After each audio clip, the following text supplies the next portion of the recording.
Democratic presidential candidate Joe Biden, shown speaking Friday in Iowa.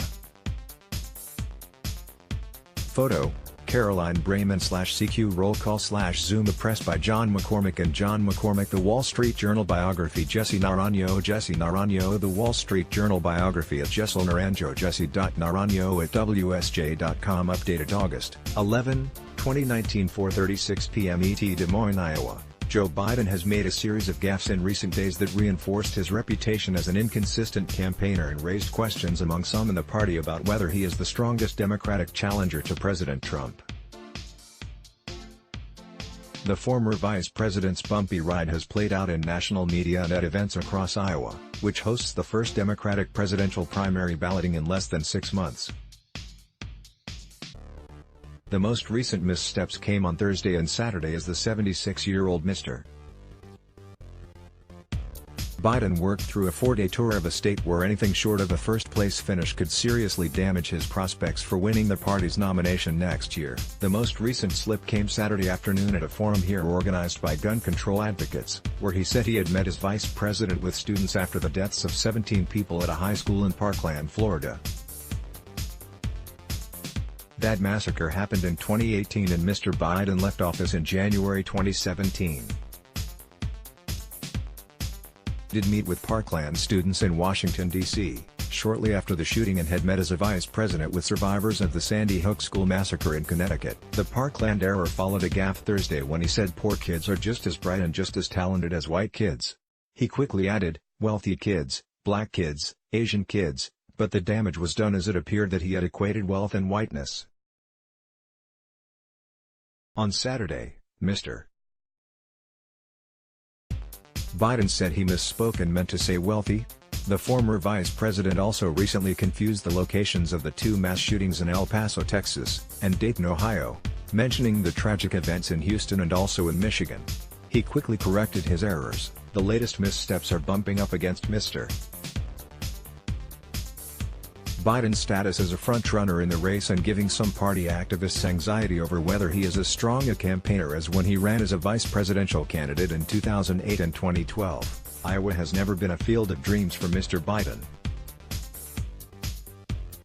He dropped out of the 1988 presidential race before the Iowa caucuses and netted less than 1% in the state's balloting in 2008. On Sunday at the Iowa State Fair, where presidential candidates spoke and immersed themselves in local traditions, several Democratic voters said they weren't overly troubled by Mr.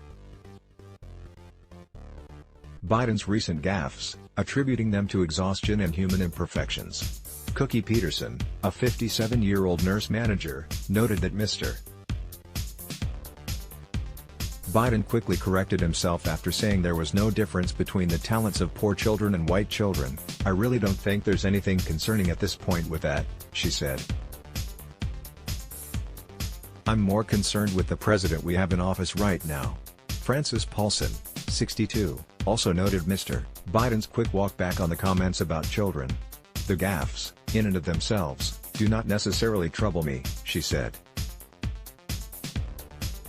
But he needs to learn to be more disciplined in his message. I think when he speaks off the cuff is when he's more prone to have these gaffes that we've seen.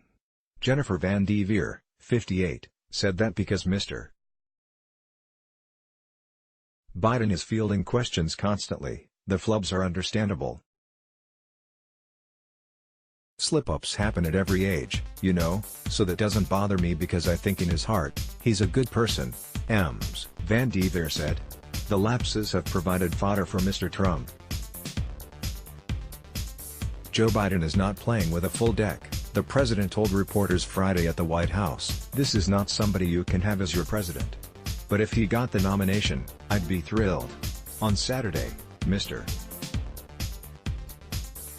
Trump followed up with a tweet that said, in part, does anybody really believe he is mentally fit to be president? We are playing in a very big and complicated world. Joe doesn't have a clue. Asked for comment on the gaffes, Mr.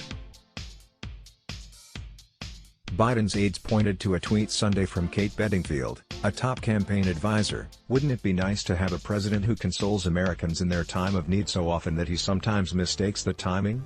She wrote. But even more so, wouldn't it be nice to have a president who will actually fight to prevent these tragedies? Mr.